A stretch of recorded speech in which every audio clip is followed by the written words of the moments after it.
The work design till the job evaluation, everywhere job analysis is very much important. Job analysis will enhance the human resource planning for the accuracy. That is, you will actually get what? Accurate. In the job analysis, we got to know for these three posts what are the qualifications required by each and every person. Whenever you join any of the company, you are supposed to have a fixed mind, that is, what will I be after a year?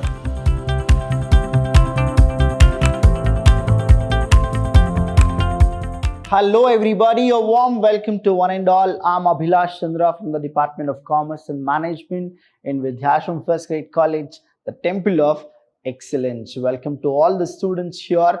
Now in this session, I'm going to explain you more about job analysis and design. And please do subscribe for the Vidhyaashram channel and go back to the first and second session, and only then you can get a continuity of the third session of job analysis and design.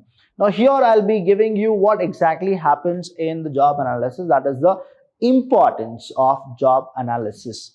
Now we know that job analysis is so important to HR managers that it has been called the building block. Why it is called a building block is you get more resources about what exactly the person can actually go with. You get a define and that to clear details about each and every person who has been assigned with this job analysis. That is where it is like it is very much important to personnel, that is the staff, and what exactly they do. That is also you will get a clarity about it. That is why we are supposed to go for job analysis. That is, job analysis is so important because it has been called as building block of everything that personnel does. When I say personnel, that means staff.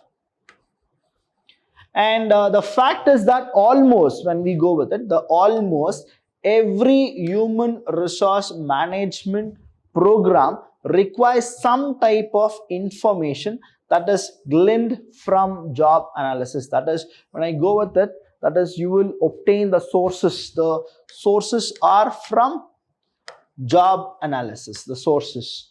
Now we have a few other things. That is, the first one is work redesigning. Now work is already designed.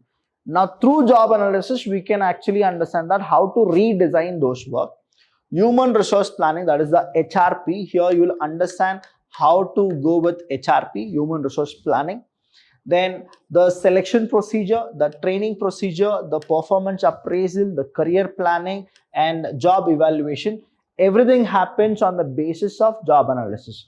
So if we go in large, like job analysis act like a holistic kind of a behavior. Now here you need to understand that the work design till the job evaluation, everywhere job analysis is very much important. So we'll go one by one. We'll understand how and why job analysis is supporting the system. The first one is work redesign.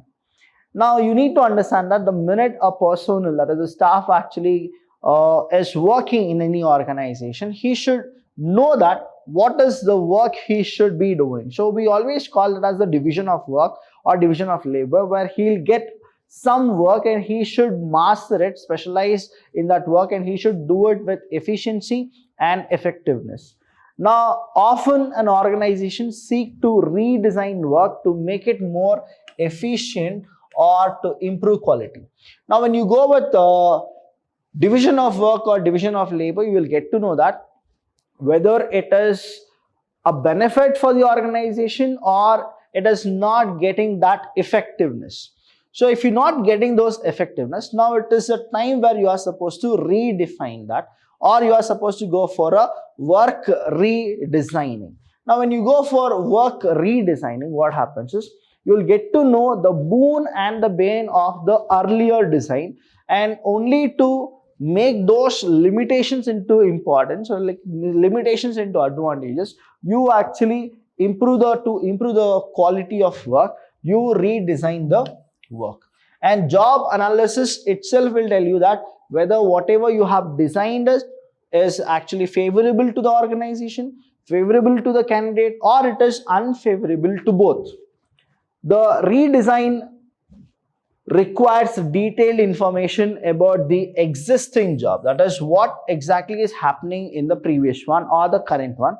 In addition, preparing the redesign is similar to analyzing a job that does not yet exist. So here, say example, you have designed a work for 3 of your employees and you are not getting that efficiency. You are not getting it. Now what happens is you are supposed to redesign those work which those 3 people should do it. Now how will you actually get to know that? You will get to know only after going for a job analysis, that is it working or not? Is it working or not?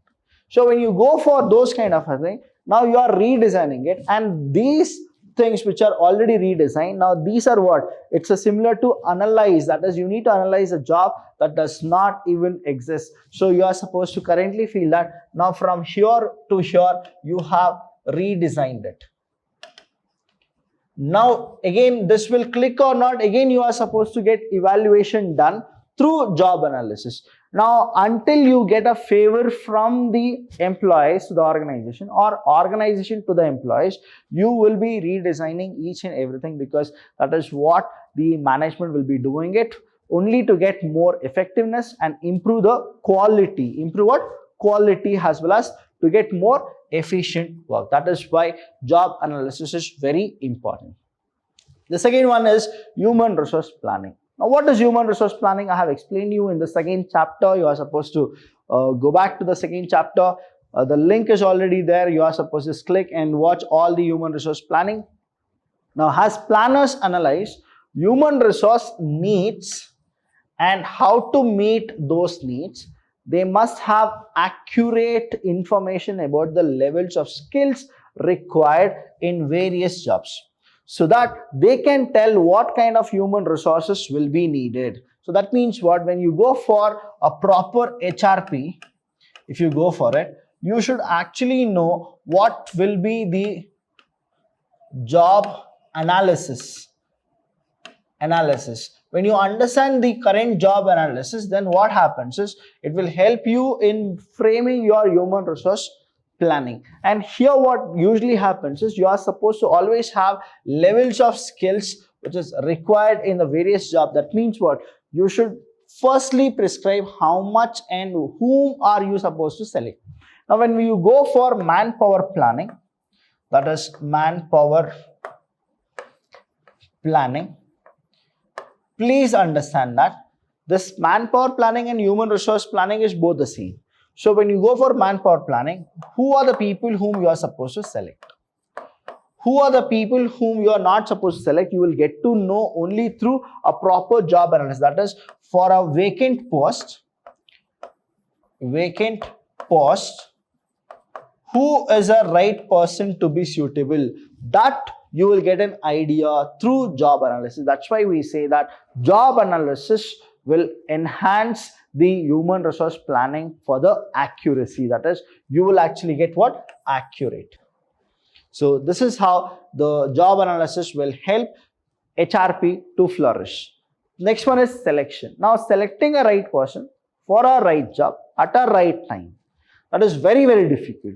You may not get potential candidate at that right time, but I'll tell you, when you go for staffing or you go for selection, you need to understand that who are the people you are supposed to select. Now the way HRP is being benefited by job analysis, the same way selection will also get benefited by job analysis. That is, to identify the most qualified applicant.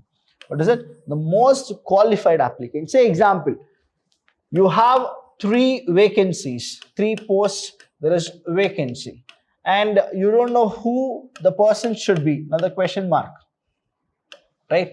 Now try to understand. You got applications, like there are 100 applications, like applicants have come, but you need only 3 positions. So when you go for selection, you need to identify the most qualified applicant according to those 100 people who have actually come.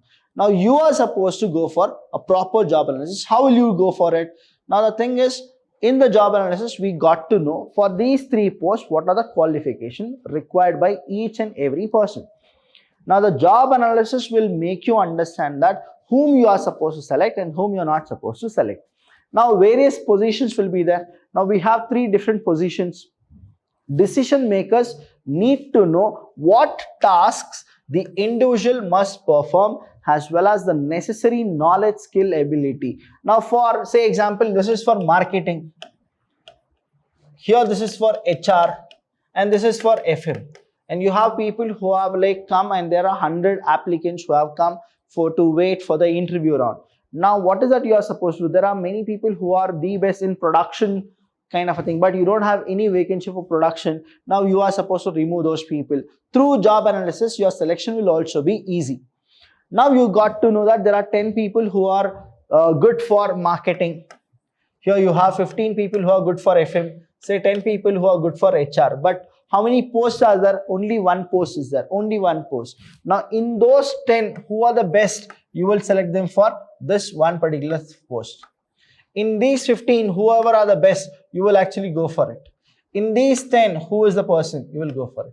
And the remaining people are there. Now they will not come. Why? Because you need to identify the most qualified applicant, and that is how job analysis will actually help you people in solving the selection process also. Next is training. Now after those people, those three people got selected and they are supposed to be trained. Now almost every employee hired by an organization will require training. So the people like FM, you had one person, HR, you had one person, marketing, you had one person. So all these three people, they'll go for training. Any training program requires knowledge of the task performed in a job, so that the training is related to the necessary knowledge and skills. Now what happened is we have selected those people on the basis of the job analysis. Now they are supposed to be trained as in what work you are supposed to get it done from them. What are their expectation? You got it in your selection. Now what is your expectation? They should learn through training. That is what the job analysis will help them to understand. And when they go for training, they'll get to know what is that they are good at, what is that they are supposed to learn, and they will actually get more knowledge practically as well as theoretically. Performance appraisal. Now those three people who got selected, now it's a time for them to actually get approvals from the performance appraisal by the manager. An accurate performance appraisal requires information. Again, see, database is very, very important. Information about how well each employee is performing in order to reward employees who perform well and to improve their performance if it is below standard. So if it is below standard, those three people, whoever have come, say all the three are doing good, that's very appreciable. Now if they are not doing good, now they are supposed to go back and learn again. They are supposed to get a training, or they are supposed to cope up with the environment. Or you can actually go for any person who is doing really good. If he is not being appraised by the manager, now his performance appraisal should be there. Now he should get it. If not, he should get a compensation at least, because one's morale will always come down if they are not being valued or they're not being given more salary because of their effort. Now job analysis helps in identifying the behaviors and the results associated with effective performance. Through this, we can understand that the person is doing good or the person is not doing good, and we will appreciate him if he has that consistency in his job. Career planning. Now, after performance appraisal, you should always go for a career planning. That is, after a year, what is that you want to be? After the next year, what is that you want to be? So, matching an individual skill and aspirations with career opportunities requires that those in charge of career planning know the skill requirements of the various jobs. This allows them to guide individuals into jobs in which they will succeed and be satisfied. So whenever you join any of the company, you are supposed to have a fixed mind, that is, what will I be after a year? Now, if you feel that there is no career development, I'll tell you that is not a place where you are supposed to dwell more. So you are supposed to be very smart and to come out of it and then start something of your own, or start somewhere you feel that they can actually appreciate. But let me tell you here, if career development is not there, whatever you used to get like 2 years back, you're getting the same thing. That means what? they are undervaluing you. It can be because of your performance, it can be because of their ignorance, it can be because of not having a proper performance appraisal. So you should always get a career development, a career planning, and then move ahead. That is what I always tell all my students. Next is job evaluation. This is the last stage where job analysis will actually benefit the job evaluation. That is, the process of job evaluation involves assessing the relative dollar value of each job to the organization in order to set up fair pay structure. When you go with fair pay structure, it's always see money value always depreciate. The value of money comes down. So you should always get a fair play. Whenever you go with it, you are supposed to have a very good remuneration. If employees do not believe pay structure are fair, they will become dissatisfied and may quit, or they will not see much benefit in striving for promotions. So when they go with it, what happens is their moral values comes down, their loyalty to the organization comes down, their work culture will have a problem. So the reason for this is what the job analysis, what the top management are doing it, they're not doing it properly through job evaluation. If your evaluation is not done and you feel that you are being paid less, then definitely you will not work more for the organization. That is where the negativity is spilled out. So that's the reason job analysis will make sure that job evaluation is done properly. So that's the reason we say job evaluation being an important segment in any of the careers, in any of the personal management. We should always take the accuracy of job analysis, discuss it with job evaluation, and then you will get the outcome. That outcome is fair. If you yourself feel that the job evaluation is not doing or not being in a fair practice, now you will definitely go for what? You may quit the organization, or you will not work in the organization the way you were working. So these are the importance of job analysis. Hope you have understood. Any doubt you have regarding this, please do call us. We are always there to help you. Thank you so much. I'll see you when I see you.